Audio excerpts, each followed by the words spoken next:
Hi, everyone, and welcome to the first of many 5-Minute Mondays. It's my new way of getting parenting tips out to you. I'm looking forward to doing these every Monday so that you can have a resource for quick and easy parenting tips.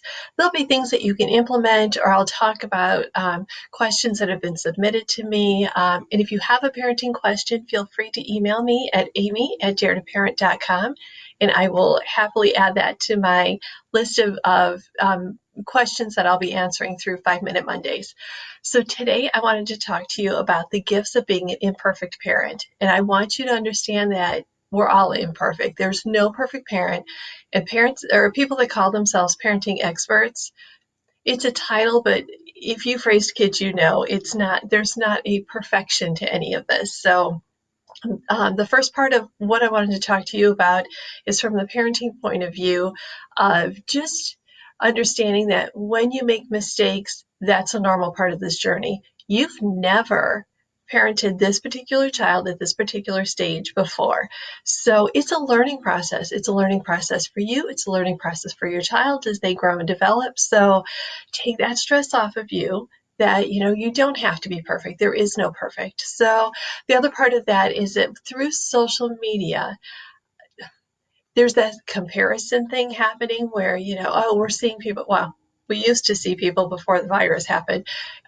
We see people's perfect family pictures and, oh, look at their perfect vacation or their perfect backyard with the kids that are dressed well. And we put that face on Facebook or on Instagram so that everybody, sees the good stuff. But let's be honest, there's a lot of chaos that happened before that perfect family picture happened. So let's just own up to the fact that we all have dust bunnies.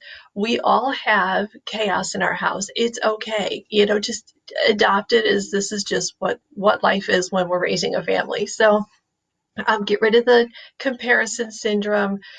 It's not worth it, and you have to do you. Every household has to do them. All of us have very different family dynamics. Some of us are single parents, some of us are married parents, both birth parents. We have step couples, we have parents coupling from two different households. Nobody's the same, so we're not going to do this all the same. So just relax with all of that stuff. It's not necessary to do that comparison thing. I want to flip it though, and really share with you that we can look at our imperfections as a learning process. We raised three; they're all adults now, all gainfully employed and all of that. But I did make some mistakes along the way that I wish I could go back and redo, but we can't. So we own up to it and say, all right, well, I didn't do that exactly well, but they turned out okay anyway. That's the thing we have to understand is as long as we're doing our best and we're putting, our best foot forward as parents, we're doing our best. Maya Angelou has the quote, which I always go back to with my parents. You did what you knew how to do, and when you know better, you do better. And that's kind of my theme for the whole Dare to Parent business is, look, we're doing the best we can, but when we learn new parenting strategies, then it's easier to do better. When you know better, you do better.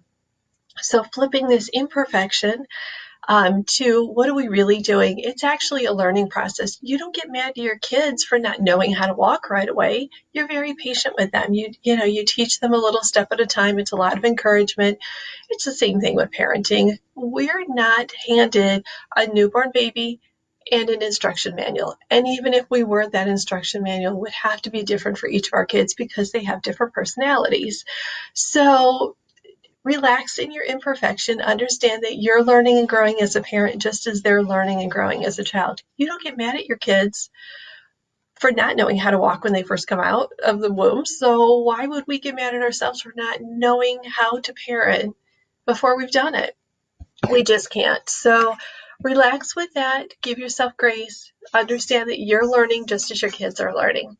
Some of the other things that I wanted to point out is the fact that, our kids, they see us, they respect us, they say, oh, mom and dad, they know stuff. The other part of that, though, is that it's okay for them to see us make a mistake. And then what do we do with that mistake? So let's say you made a poor judgment or you reacted out of the heat of the moment. We've all done that. That's when you take a breath, let your kids take a breath, and then you sit down together and you say, look, I know I blew my cool. That was not the reaction you were hoping for, or I would wish I had reacted a little more calmly to this, but now that we've calmed down, let's talk about it. Part of that is teaching your kids to apologize. It's okay to make a mistake. That's part of being a human being, is making that mistake. So it's okay. We can make a mistake. It's fine. So how do we rectify the situation? That's when you sit down and say, look, I've had just some time to think about it, and here's where I'm thinking. Here's our boundaries. Here's our family rules. Here's, what you didn't fit into our family values. You caught me off guard, which my kids did multiple times.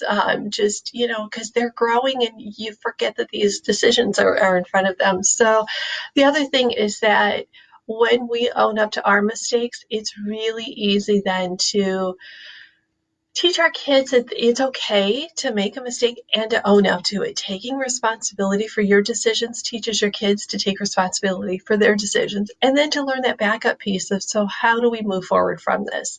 What are the next steps? What are the things we can consider as options for moving forward? I'm going to talk to you guys soon about the ABCs of parenting and choosing options. It's a really important piece, but I don't want to get into that right now because my goal for 5-Minute Mondays is to keep it under 5 minutes, which I think I've done. So, or right around there. So I hope you enjoyed this first of many 5-Minute Mondays, and I look forward to seeing you next Monday, 10 o'clock. If you have questions, Amy@daretoparent.com. Please do me a favor, like my page, share my page with your friends and family so that they can jump on and see these too. My goal is to do 5-Minute Mondays, and then twice a month, I'm going to host a parent chat group. And this is totally off the cuff, so I'm just going to announce it now. So I'm going to open up a Zoom room twice a month, and it's just going to be where I'm sitting in there answering questions. I'll do a little teaching, and then I'll do some Q&A with you guys. It won't be a private one-to-one thing. There will be other parents there, so you need to understand that. But look, if you're struggling with something, I promise you somebody else in the world is struggling with a similar parenting issue. So you're not alone. You're not having to row this boat by yourself. It's not only me, there's a community of people who will have ideas to share and things that worked for them in a similar situation. So I want that to be something where we come together. You guys can come in your jammies, that's fine, and grab a cup of coffee, and we'll do that. I will give you more details on that soon. But for now, thank you for joining me for the first of many 5-Minute Mondays. You guys take care, and I will talk to you all soon. Bye-bye.